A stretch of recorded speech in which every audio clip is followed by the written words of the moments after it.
Hello everyone. आज का हमारा टॉपिक रहने वाला है पार्टनरशिप फाइनल अकाउंट।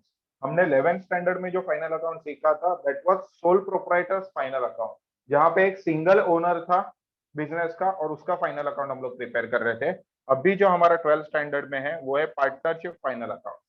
अगर आप ठीक से ऑब्जर्व करोगे, trading account, profit and loss account and balance sheet, ये हमारा 11th स्टैंडर्ड का ही है फाइनल अकाउंट का।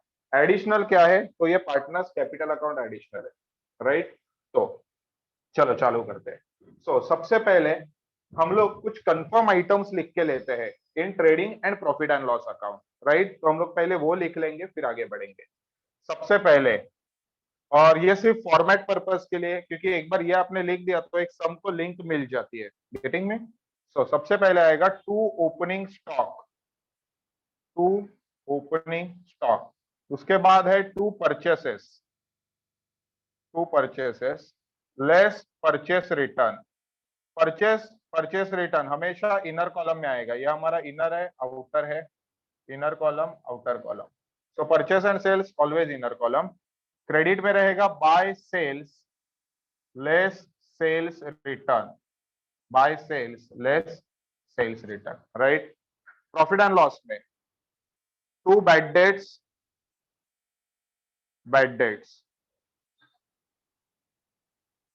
RDD, RDD, plus plus minus, old new, new old. हमारे ये टोटल 9 आइटम्स लिखे हुए, यहाँ पे 3, यहाँ पे 2, 5 और ये 4, 9। टोटल ये 9 आइटम्स लिखे हुए। अभी हम लोग सम चालू कर सकते हैं। देखो मैं सम पढ़ रहा हूँ। सबसे पहले हमें एडजस्टमेंट देखने पड़ेंगे। पहला एडजस्टमेंट है क्लोजिंग स्टॉक का। उसके बाद है डेप्रिशिएट बिल्डिंग एंड मशीनरी। तो बिल्डिंग और मशीनरी को स्टार मार्क हो जाएगा, राइट।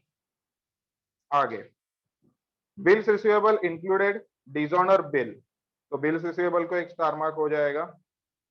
उसके बाद है goods worth ₹1000 taken for personal use, okay, इसके लिए स्टार मार्क की जरूरत नहीं है। Write of 1800 as bad debts and RDD 5%। So debtors को हमें 2 स्टार मार्क करने हैं। And goods worth ₹6000 were sold but no entry unrecorded sales. So sales को और एक स्टार आएगा, ठीक है। सेल्स के नीचे जो लाइन खींचा है वो मैं एक लाइन और नीचे कर लेता हूँ। चलो देखते हैं। सबसे पहले स्टॉक, स्टॉक के बाजू में उन्होंने डेट क्या दिया हुआ है? 1/4/2018 हमारा ईयर एंड है। हमारा ईयर एंड है 31 मार्च 2019 और ये ईयर चालू हुआ है 1/4/2018 को। Means this is opening stock का amount.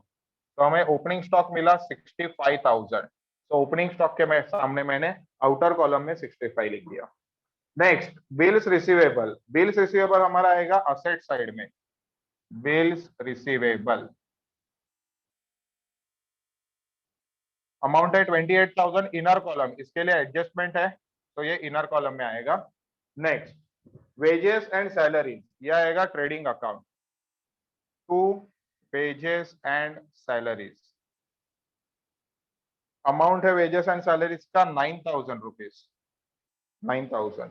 Next sundry debtors, sundry debtors balance sheet asset side. Sundry debtors amount है सन्ड्री डेटर्स का 1,32,500। इसके लिए 2 स्टार मार्क थे सो मैं 3 लाइन छोड़ रहा हूं। डन। आगे बैड डेट्स, ये बैड डेट्स रहता है ओल्ड। जो बैड डेट्स हमें ट्रायल बैलेंस में दिया जाता है, जो bad debts and RDD, bad debts and RDD trial balance में दिया जाएगा। ट्रायल बैलेंस मतलब ये ऊपर का टेबल, इस डब्बे में जब बैड डेट्स और आरडीडी रहेगा तो वो बैड डेट्स कहेंगे हम ओल्ड, राइट। और जब नीचे एडजस्टमेंट में देखो, एडजस्टमेंट नंबर 5 में उन्होंने दिया था तो वो रहेगा न्यू। तो जो एडजस्टमेंट में है वो है न्यू, जो ट्रायल बैलेंस में ऊपर दिया रहेगा डब्बे में वो रहेगा ओल्ड। सो बैड डेट्स ओल्ड के सामने आएगा यहाँ पे 1000।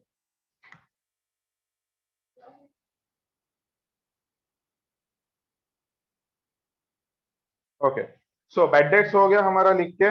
आगे परचेसेस, मैंने अभी जस्ट फॉर्मेट लिखने के टाइम पे बोला परचेस एंड सेल्स का अमाउंट हमेशा इनर कॉलम में आएगा। तो परचेस है 1,48,000, 1,48,000। नेक्स्ट मोटर कार ये हमारा असेट साइड में जाएगा 68,000। उसके बाद मशीनरी इसके लिए एडजस्टमेंट है, ये भी असेट में जाएगा। मशीनरी 1,14,800, 1,14,800। ऑडिट फीस ये प्रॉफिट एंड लॉस का आइटम है। ऑडिट मतलब checking of books of accounts. Audit मतलब checking of books of accounts, CA करता है ऑडिट, तो उसको जो पेमेंट किया है हमने तो वो है ऑडिट फीस 1,200। नेक्स्ट है सेल्स रिटर्न। यहाँ पे देखो ऑलरेडी सेल्स रिटर्न लिखा हुआ है, तो उसके सामने इनर कॉलम में आएगा 2,000 और इसे हम लोग ब्रैकेट डालेंगे। आगे डिस्काउंट, डिस्काउंट जब डेबिट साइड में दिया रहेगा तो प्रॉफिट एंड लॉस के डेबिट में लिखो, अगर क्रेडिट साइड में दिया रहेगा तो प्रॉफिट एंड लॉस क्रेडिट में। तो अभी डेबिट में दिया है to discount 2,300। Next building, balance sheet asset side adjustment है, इसे हम लोग इसे इनर कॉलम में लिखेंगे। जिस आइटम को एडजस्टमेंट है वो सभी आइटम्स इनर कॉलम में जाएंगे। नेक्स्ट कैशर्ड बैंक 12,000, ये भी असेट में जाएगा, आउटर कॉलम। उसके बाद है 10% इन्वेस्टमेंट। यहाँ पे आपको ध्यान देना है, यहाँ पे आपको ध्यान देना है, यहाँ पे हिडन एडजस्टमेंट है। मैंने आपको बताया था हिडन एडजस्टमेंट कैसे पहचाना जाता है। जब भी ट्रायल बैलेंस में परसेंटेज या फिर डेट दिया रहेगा, जब भी ट्रायल बैलेंस में परसेंटेज या फिर डेट दिया रहेगा तो वहां पे हिडन एडजस्टमेंट रहेगा।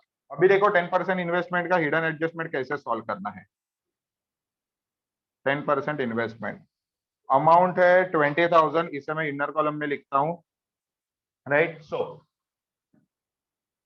हमने 20,000 रुपीज का इन्वेस्टमेंट किया है, मीनिंग समझो, हमने 20,000 रुपीज का इन्वेस्टमेंट किया है जिसपे हमें 10% रिटर्न मिलना चाहिए। अभी देखो हम लोग अगर बैंक में एफडी निकाला तो हमें उस पर इंटरेस्ट मिलता है हमेशा, या फिर अगर कहीं और इन्वेस्ट कर रहे हो तो उस पर कुछ ना कुछ रिटर्न आता है। सिमिलरली हमने ये 20,000 इन्वेस्ट किया हुआ है जिसपे हमें 10% रिटर्न मिलना चाहिए। तो 10% रिटर्न हम लोग निकाल लेते हैं पहले। इंटरेस्ट ऑन इन्वेस्टमेंट 20,000 इंटू 10/100, इसका आंसर आएगा 2,000। जीरोस कैंसिल हो जाएंगे।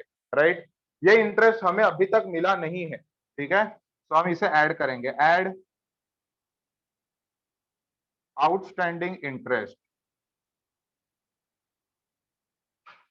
2,000 रुपीज, और ये हमारा इनकम है इसलिए प्रॉफिट एंड लॉस के क्रेडिट में आएगा बाय इंटरेस्ट ऑन इन्वेस्टमेंट 2,000। क्या बोला, ये इनकम हमें मिलना बाकी था, जब भी बाकी रहेगा तो वो असेट में ऐड हो जाएगा। और मैंने बोला ये हमारा इनकम है, इनकम है इसलिए यहाँ पे प्रॉफिट एंड लॉस के क्रेडिट साइड में आएगा। डन। नेक्स्ट फिर से हिडन एडजस्टमेंट है एडवर्टाइजमेंट। देखो क्या है, मैं एडवर्टाइजमेंट पहले प्रॉफिट एंड लॉस के डेबिट में लिख देता हूँ। To advertisement 4,500। अभी देखो एडवर्टाइजमेंट कितने महीने के लिए पे हुआ है, एडवर्टाइजमेंट क्या दिया है उन्होंने, 9 मंथ्स के लिए पे हुआ है। फाइन, इसका नाम क्या है बच्चों, देखो profit and loss account for the year ended. Profit and loss account for the year ended मतलब ये पूरे एक साल का प्रॉफिट एंड लॉस अकाउंट है, बरोबर। हमने ये एडवर्टाइजमेंट पे किया है फॉर 9 मंथ्स, और ये एडवर्टाइजमेंट है प्रॉफिट एंड लॉस है पूरे एक साल का। एक साल मतलब 12 मंथ्स का होना चाहिए, हमने 9 मंथ्स का पे किया है। अगर यहाँ पे 12 मंथ्स का होना चाहिए और हमने 9 मंथ्स का पे किया है, मतलब बैलेंस कितना है, 3 मंथ्स। राइट, सो 3 मंथ्स का हम लोग एडवर्टाइजमेंट निकाल लेते हैं। आउटस्टैंडिंग एडवर्टाइजमेंट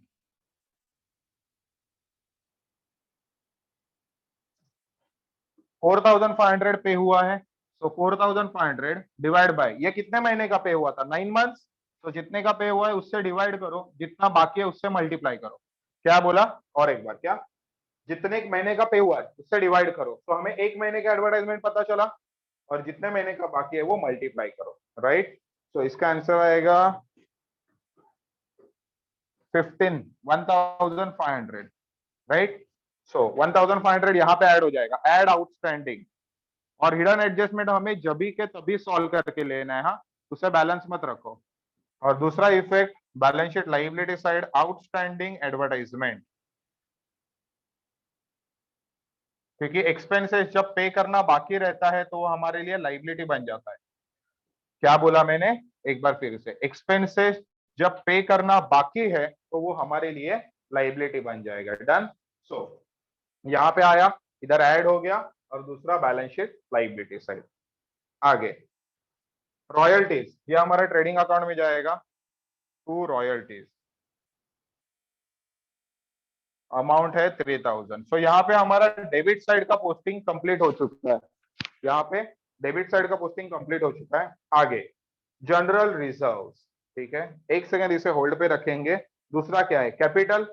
हमने देखो यही मेन है 12th स्टैंडर्ड में, पार्टनरशिप फाइनल अकाउंट में यही मेन है कि पार्टनर्स कैपिटल अकाउंट हमें प्रिपेयर करना है। डन। सो मैं नाम दे देता हूं, दया, क्षमा।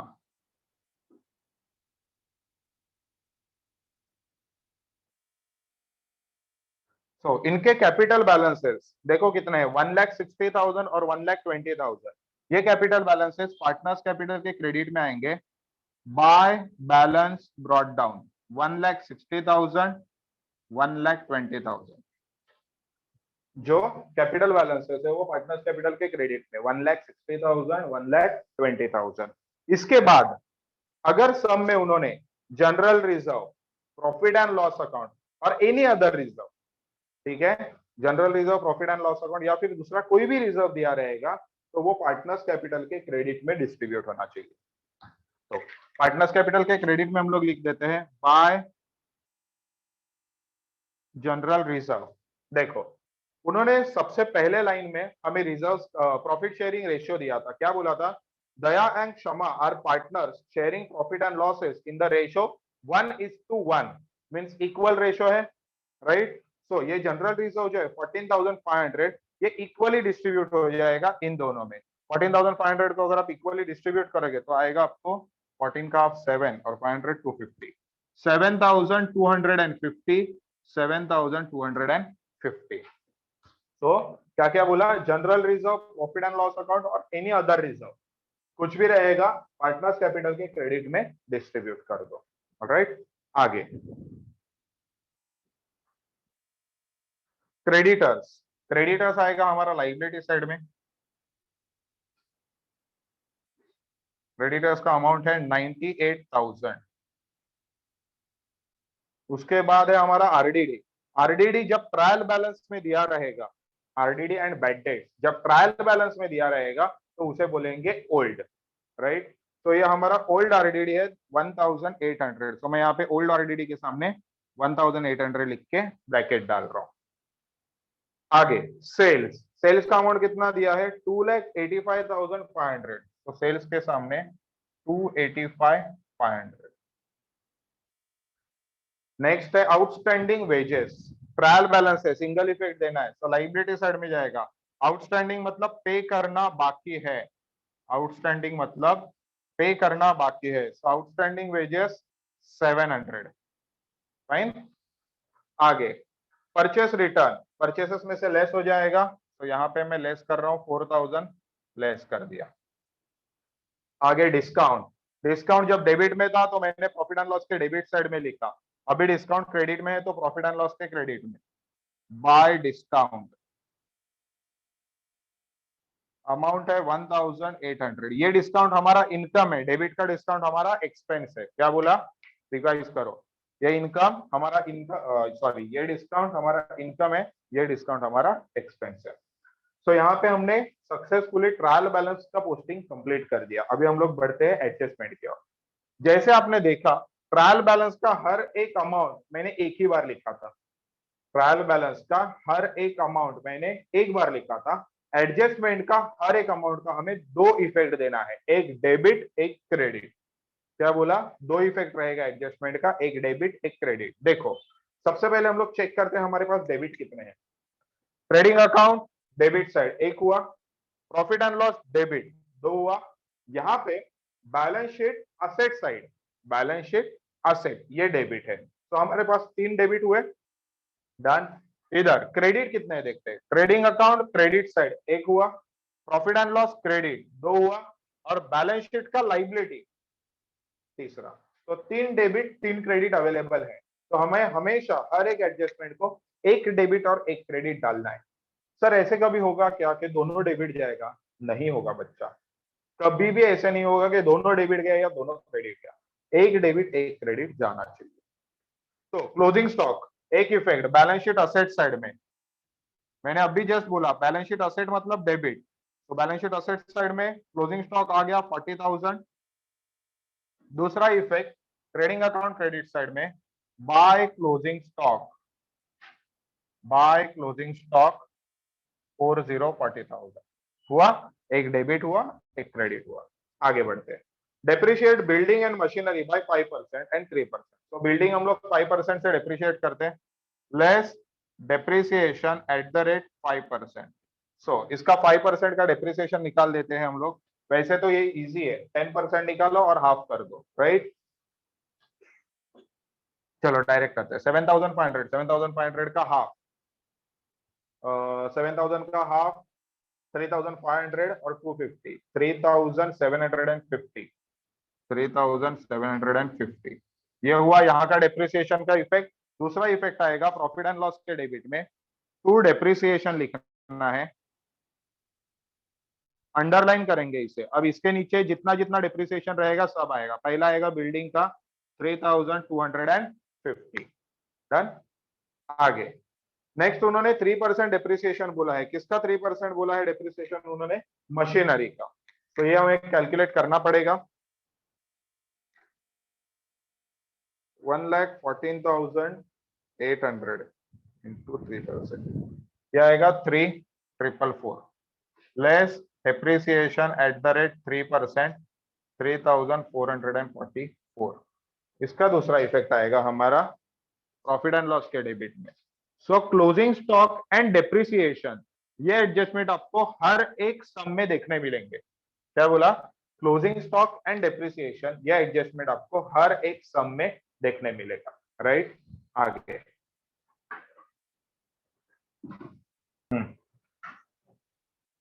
सो डेप्रिसिएशन हुआ। आगे bills receivable include dishonour of bill 3,000, bill dishonour हुआ, ठीक है। मीनिंग समझाता हूं, पहले वो समझ लो। बिल्स रिसीवेबल मतलब क्या? फॉर एग्जांपल मैंने किसी को गुड्स बेचा है उधारी पे, मैंने उससे पेपर पे लिख के लिया कि भाई 30 डेज के बाद तू मुझे 20,000 रुपीज देगा, after 30 days you will pay me 20,000 rupees. मुझे किसी और को 20,000 देना था, तो मैंने सामने वाले को बोला एक काम कर, मेरे पास 20,000 नहीं है, लेकिन 30 दिन बाद ना मुझे मिस्टर एक्स 20,000 रुपीज देने वाला है, ये रहा उसका बिल। तो मैंने उसे बिल दे दिया। अभी 30 डेज बाद क्या हुआ, वो जो जिसे मैंने बिल दिया था वो बंदे का मुझे कॉल आया कि मिस्टर एक्स ने पैसा नहीं दिया। तो मैंने बोला प्रॉब्लम हो गया। अभी मिस्टर एक्स से पैसा मुझे लेना पड़ेगा और उसे देना पड़ेगा, राइट। तो जो मिस्टर एक्स ने कमिटमेंट के टाइम पे पैसा नहीं दिया, उसी के बोला जाएगा बिल डिसऑनर, राइट। सो बिल डिसऑनर का इफेक्ट क्या आता है? एड इन डेटर्स, ठीक है,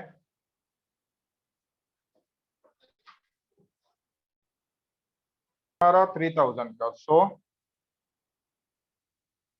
बिल डिसऑनर,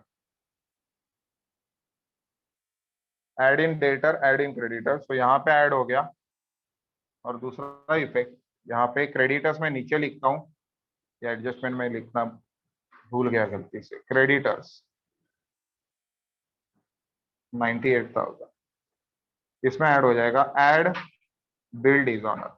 सो बिल डिसऑनर का दो इफेक्ट क्या आएगा, एक ऐड इन डेटर्स और दूसरा add in creditors, add in debtors, add in creditors.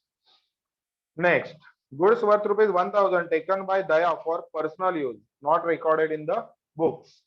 जब भी बिजनेस से गुड्स बाहर जाता है, जब भी बिजनेस से गुड्स बाहर जाता है, तो वो आता है ट्रेडिंग अकाउंट क्रेडिट साइड में।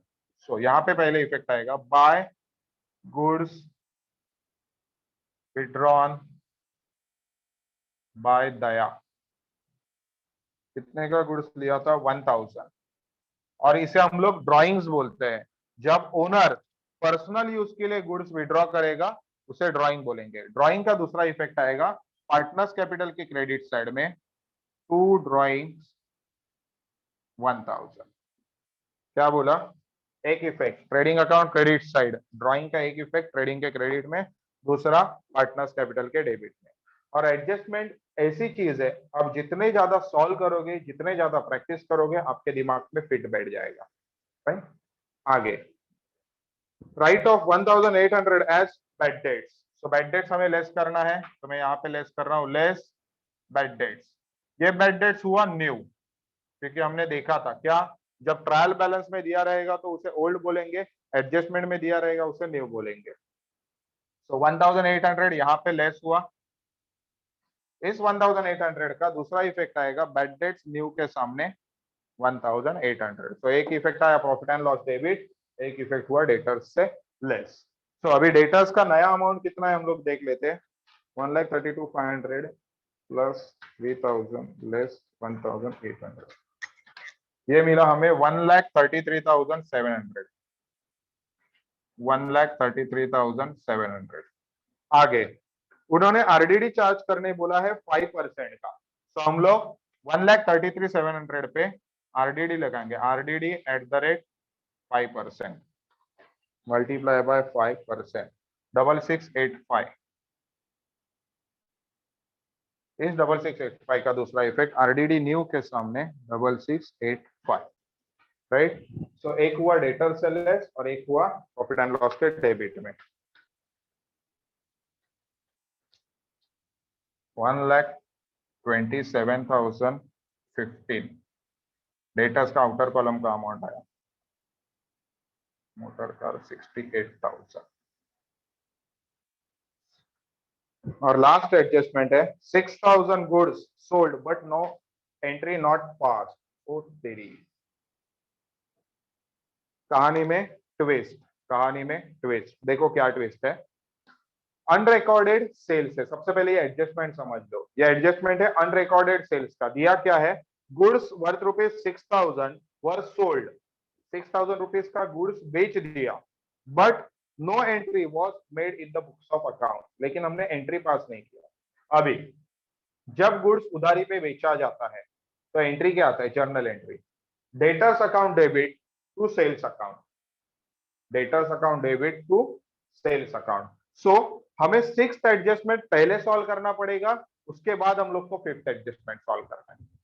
ठीक है, पहले सिक्स्थ एडजस्टमेंट सॉल्व करेंगे, उसके बाद फिफ्थ। क्यों? रीजन इज डेटर्स में एडजस्ट कैसे करना है? एनी अदर एडजस्टमेंट, उसके बाद बैड डेट्स, उसके बाद आरडीडी, फिर डिस्काउंट। क्या फ्लो बोला मैंने? एनी अदर एडजस्टमेंट, फिर बैड डेट्स, फिर आरडीडी, फिर डिस्काउंट। तो हमारा एनी अदर एडजस्टमेंट यहाँ पे डिसऑनर का तो आया था, ये वाला मैंने लास्ट में पढ़ा इसलिए।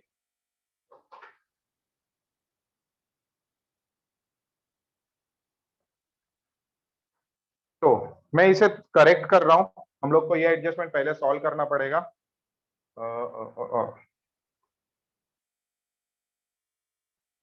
बैड डेट्स को यहां से हटा रहा हूं,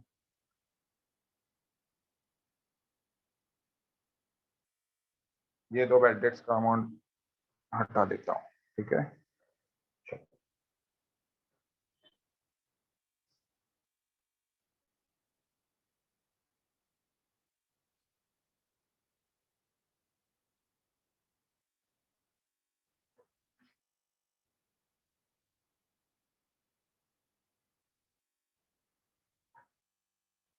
मोटर कार को मैं उठा के नीचे डाल रहा हूं, ऊपर सफिशिएंट जगह नहीं है इसलिए।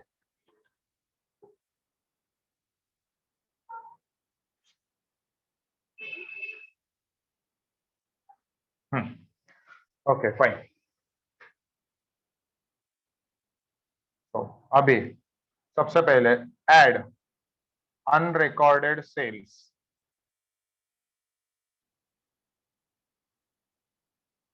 अनरिकॉर्डेड सेल्स है 6,000 का, और दूसरा सेल्स में ऐड हो जाएगा ऐड अनरिकॉर्डेड सेल्स। तो पहले हमें एनी अदर एडजस्टमेंट, तो हमने अनरिकॉर्डेड सेल्स यहाँ पे ऐड कर दिया, add in debtors, add in sales, right. इसके बाद हम लोग वो बैड डेट्स वाला एडजस्टमेंट करेंगे फिर से, लेस बैड डेट्स, ये न्यू वाला बैड डेट्स था, तो 1800 यहाँ पे लेस हुआ, 1800 का दूसरा, ये इफेक्ट चेंज नहीं होंगे, 1800 का दूसरा इफेक्ट इधर आया। अभी आरडीडी निकालना है, तो सबसे पहले हमें इसका कैलकुलेशन करना पड़ेगा, क्या आता है वो, ये लेस कर रहे ब्रैकेट डालो, 1,32,500 प्लस 9,000 प्लस 1,800, 1,39,700। अभी इसका आरडीडी निकालना पड़ेगा, less RDD at the rate 5% दिया था उन्होंने, यस 5%,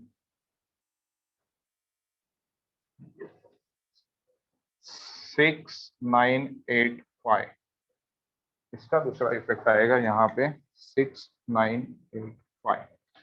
इफेक्ट फिर से बता रहा हूँ, इफेक्ट सेम है, सिर्फ सीक्वेंस चेंज हुआ।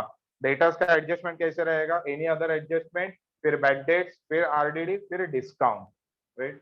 सो 1,39,700 लेस 6,985, 1,32,715। चलो, हमारे सभी एडजस्टमेंट्स कंप्लीट हो चुके हैं, हमें इनर टोटल आउटर में ले लेता है, यहाँ पे 1,44,000 आएगा, इधर 2,89,500 डन, इधर 2,800 प्लस 6,985 माइनस 1,000 7,985, 6,000 इधर, यहाँ पे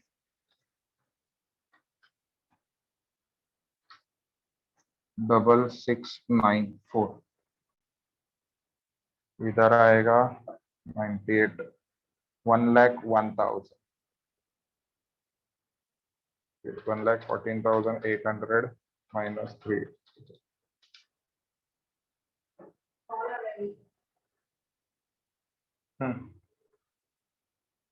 यहाँ पे ये लेस करके आया 1,11,356।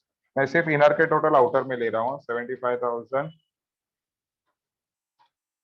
71,250, यहाँ पे ऐड करके 22,000, राइट।